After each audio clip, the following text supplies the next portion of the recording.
Assalamualaikum warahmatullahi wabarakatuh. Kami dari kelompok 6 akan mempresentasikan tentang analisis kebutuhan kompetensi jabatan industri, ranah kompetensi sistem, dan teknologi informasi pada jenjang kualifikasi tingkat 4 KKNI. Yang pertama adalah latar belakang. SMK merupakan lembaga pendidikan yang bertujuan untuk mempersiapkan siswa menjadi tenaga kerja yang kompeten dengan mengutamakan keterampilan dan kemampuan di suatu bidang tertentu. Tujuan utama dari SMK tercantum dalam Undang-Undang Sistem Pendidikan Nasional Nomor 20 Tahun 2003. Mendiknas Bambang Sudibyo pernah mengungkapkan bahwa sangat diperlukan agar lulusan SMK bisa terserap di berbagai lapangan kerja yang ada sekaligus untuk mengurangi angka pengangguran yang ada di Indonesia. Dan SKKNI, Kerangka Kualifikasi Nasional Indonesia merupakan sebuah pedoman ataupun acuan yang menjadi tolak ukur. Dan pada penerapannya, manajemen kurikulum yang berbasis KKNI sangat dianjurkan karena untuk mencapai sebuah tujuan pendidikan sesuai dengan kurikulum. Sedangkan SKKNI, Standar Kompetensi Kerja Nasional Indonesia, merupakan sebuah acuan bagi lembaga pendidikan untuk menghasilkan tenaga ahli yang sesuai dengan apa yang dibutuhkan oleh industri.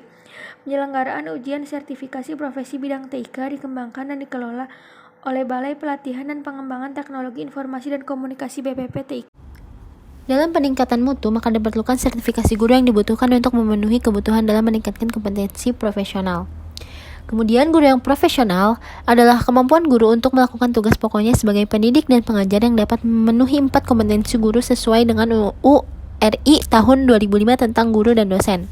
Yang pertama ada kompetensi pedagogik, yaitu kemampuan atau keterampilan guru yang bisa mengelola suatu proses pembelajaran atau interaksi belajar mengajar dengan peserta didik. Kemudian ada kompetensi kepribadian, yaitu kepribadian positif dari guru tersebut sendiri. Selain itu, seorang guru juga harus bisa mendidik murid agar memiliki kepribadian yang positif juga. Kemudian ada kompetensi profesional, atau kemampuan atau keterampilan yang wajib dimiliki supaya tugas-tugas keguruan bisa diselesaikan dengan baik. Kemudian, yang terakhir ada kompetensi sosial, yaitu cara keterampilan dalam berkomunikasi, bersikap, dan berinteraksi secara umum. Kemudian di sini terdapat tujuan sertifikasi. Yang pertama yaitu meningkatkan kelayakan guru sebagai agen pembelajaran, yang berarti guru menjadi pelaku dalam proses pembelajaran. Kemudian yang kedua yaitu meningkatkan proses dan mutu pendidikan. Antara lain dapat dilihat dari mutu siswa sebagai hasil proses pembelajaran. Ketiga yaitu meningkatkan martabat guru, dan yang keempat meningkatkan profesionalisme. Kemudian terdapat manfaat sertifikasi, yaitu melindungi profesi guru dari praktik-praktik merugikan citra profesi guru, kemudian melindungi masyarakat dari praktik pendidikan yang tidak berkualitas dan profesional,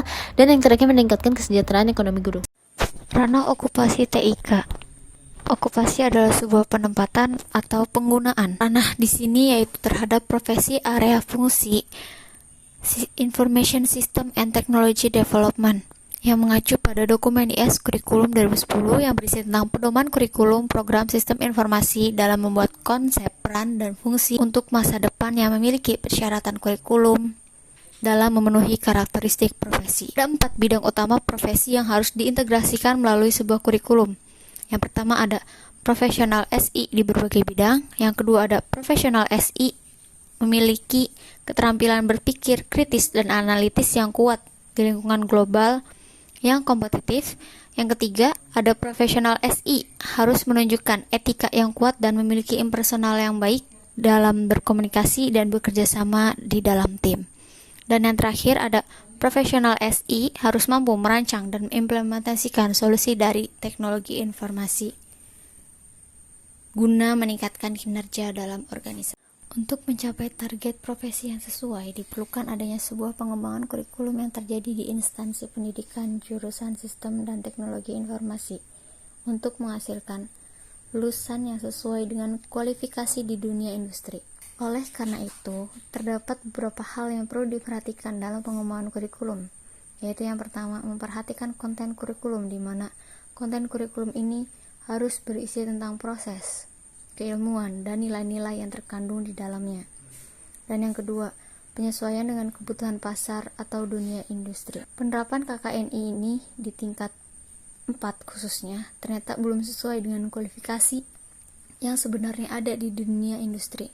Nah, menurut beberapa penelitian, terdapat beberapa permasalahan dalam kasus ini. Salah satunya yaitu tentang persepsi pelajar terhadap kompetensi yang dimilikinya, sehingga pengembangan kurikulum yang mengacu pada KKNI ini perlu didukung dari segi sumber daya manusianya atau SDM dan kondisi lingkungan sekitar, supaya penerapan KKNI ini di tingkat 4 bisa menjadi lebih baik dan lebih tepat. Yang selanjutnya ada kesimpulan. Kebutuhan kompetensi industri yang terjadi di tingkat 4 KKN ini perlu adanya konsep peran dan fungsi profesi yang sesuai dengan kualifikasi SKKNI yang ada. Dengan demikian, perlu dilakukannya pengembangan kurikulum untuk memaksimalkan segala kualitas kompetensi yang dimiliki agar dapat bersaing secara global di dunia industri. Dengan menerapkan kurikulum KKNI di jenjang pendidikan SMK ini, diharapkannya mampu memberikan perubahan persepsi terhadap kemampuan serta kualitas diri para pelajar atau siswa untuk siap menempuh syarat kualifikasi industri sesuai standar dari KKNI. Selanjutnya, anggota dari kelompok 6, dan mungkin cukup sekian dari kelompok kami, kurang lebihnya